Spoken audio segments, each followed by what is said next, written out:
మా ఇంట్లో ఈరోజు పెసరట్టు చేశాను. పప్పుని రాత్రంతా నానబెట్టి ఉదయాన్నే మిక్సీలో పెసరపప్పు, అందులోనే ఒక 4, 5 మిర్చి. ఎందుకంటే నేను కొంచెం కారం బాగా తింటాను కాబట్టి ఎక్కువగా వేసుకుంటాను. మీరు మీకు కావాల్సినంత వేసుకోవచ్చు. ఇందులోనే అల్లం తురుము కూడా. పోయినసారి అల్లం ముక్కలు ముక్కలుగా వేసింటే మిక్సీలో మెదగలేదు.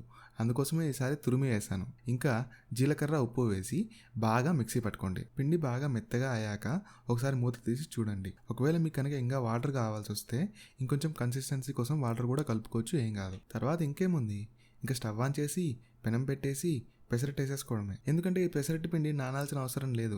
పిండి రుబ్బేసిన వెంటనే పెసరట్టు వేసేసుకోవచ్చు. అలా పొయ్యి మీద పెనం పెట్టి బాగా వేడవనివ్వండి. ఎందుకంటే ఈ పెసరట్టు పిండి బాగా వేడి మీదనే ముందుకు సాగుతుంది, లేదంటే అక్కడే ఉండిపోతుంది. అలా వేసుకొని కొంచెం వేడవ్వడం స్టార్ట్ అవ్వగానే పైన ఆయిల్ వేసేసుకొని కాసేపు బాగా ఫ్రై చేయండి. ఇంకేముంది, మీకు ఇష్టం వచ్చిన చట్నీతో, పల్లి చట్నీ కానీ టమాటో చట్నీ కానీ ఏదైనా సరే పెసరట్టు తినేసేయడమే. వీడియో నచ్చితే మా ఛానల్ సబ్స్క్రైబ్ చేసుకోండి.